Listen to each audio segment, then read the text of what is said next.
Yo, what's up? Magandang hapon sa inyo. Dito tayo ngayon sa court, dito sa spot nila Kuya Chris. Ito yung anak niya si Michael. Nagbabike na rin si Michael, no? So, ilang buwan kayo nagbabike? Almost 1 year. Almost 1 year, no? So, siya din yung nakakalaro ko sa LL. Nag-ML din kami ng mga pass sa ilang araw din ito, no?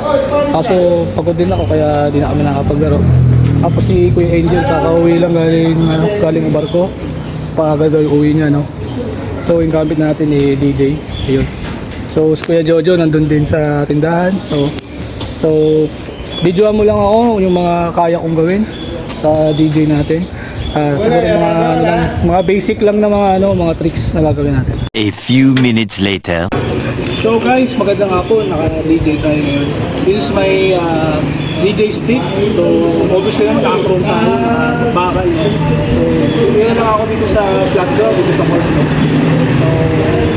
tara, simulan na natin.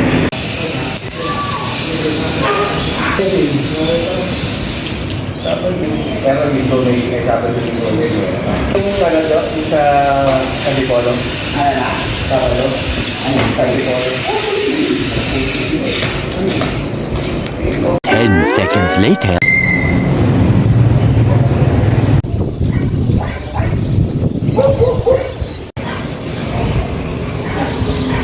A little longer than a few minutes later. Okay, Kuya Jo, isa pa. Bukuha ng clips sa pre, oh. Okay lang, yaw siya. Mga ganyan talaga yung mga pagkano. That's my wheel. Ayos, ah. Wow! Sayang. So, nakita niyo ba yun? Kuya Jojo tumira sa flatland dito sa ating dito sa spot natin dito sa court, kung tawagin nila dito sa Concepcion 2.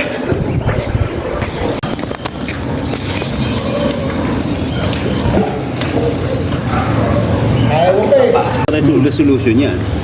Kasi pag HD lang, mas maiksi yun. Kaya siya nagzo-zoom na malaki kasi mas mataas ang resolution niya.